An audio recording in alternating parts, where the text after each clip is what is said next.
So here's an interesting study that I found that more Americans say birth gender should dictate which sports you participate in. If you're born a man, you participate with the men. If you're born a woman, you participate with the women. Let's talk about it.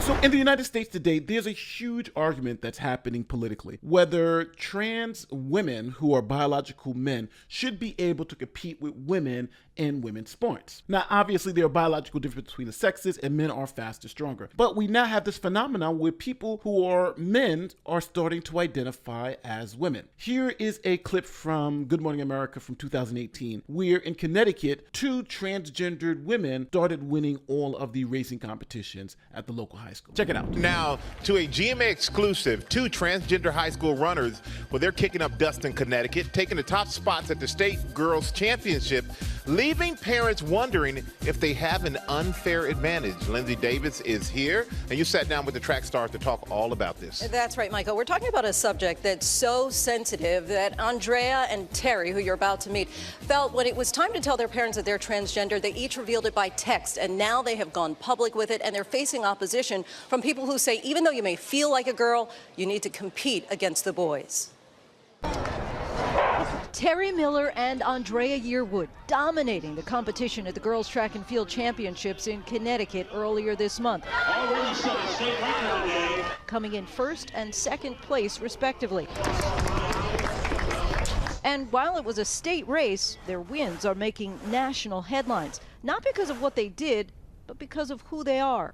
2 transgender girls. Now, this became such an issue that international governing bodies of like track and field and swimming banned transgender women from competing against biological women in sports. Here's a quick news report. This is by far the toughest restriction against transgender athletes. Swimming's international governing board saying they consulted with scientists and policymakers and voted to essentially ban trans swimmers from elite competitions, including the Olympics, unless they medically transition before age 12.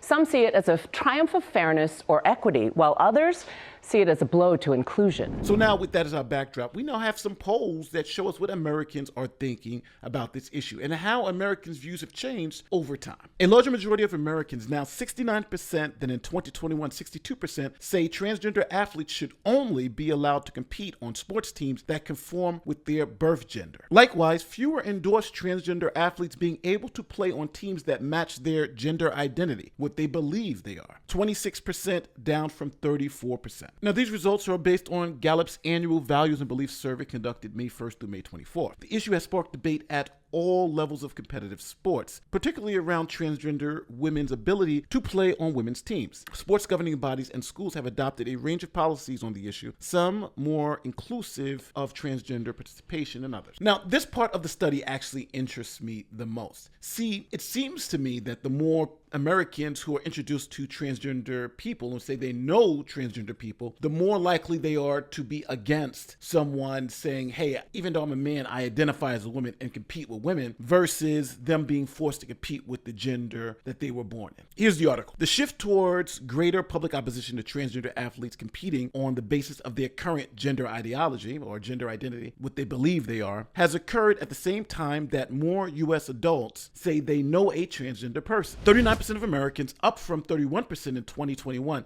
say someone they knew personally has told them they are transgender. Both Americans who know and do not know a transgender individual have become less supportive of allowing transgender athletes to play on a team of their choice. Currently, 30% of those who know a transgender person favor allowing athletes to play on teams that match their current gender identity, down from 40% in 2021. Among those who do not know a transgender person, the support is now 23%, down from 31%. Now, when Americans are asked based on their political ideology, if they're Republican, Democrats, or independents, it's interesting because each group also has become less supportive, no matter if you're liberal or conservative. Republicans, Democrats, and independents are all modestly less supportive of transgender athletes playing on current gender identity teams today than they were 2 years ago. Essentially, people are saying, well, hey, we think you should play based on biology versus based on ideology. 2 years ago, Democrats actually were more in favor of allowing transgender athletes to compete on whichever team they wanted to, just based on how they felt. If I'm a biological man but felt like a woman, you should be able to play on the women's team. But now, Democrats are equally divided on the issue. Actually, the results of the poll show that more Democrats actually favor not allowing transgender athletes to just play on any team, and they should actually play on the team that conforms with their identity at birth. Now, if you're an independent or Republican, large majorities of those groups feel that if you are born a man, you should play with the men. For instance, independents, 67% in 2023 believe that you should only play on a team that matches your birth gender versus only 63% in 2021. And obviously, Republicans, they went from 86% believe that transgender people should only play on teams that match their birth gender in 2021 to an astonishing 93%.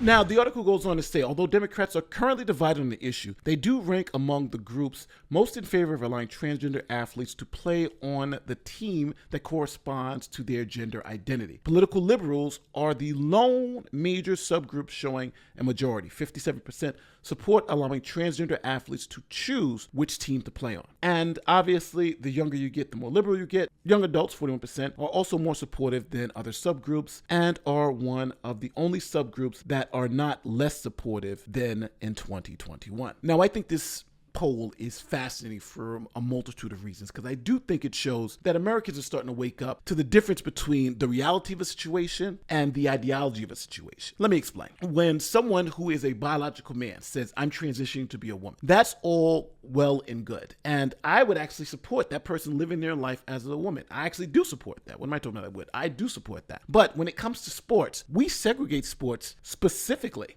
because we know that there is a physical difference between men and women that just can't be overcome by wishful thinking. During male puberty, testosterone drives the development of bigger muscles with more fast-twitching fibers, sturdier bones, and a larger heart and lungs. All lifelong advantages when it comes to speed and strength. The difference between boys' and girls' running times increases in adolescence, and the gap is even bigger for jumping events. And in 2019, among top athletes, around 2,000 men finished the 100 meters more quickly than the fastest woman.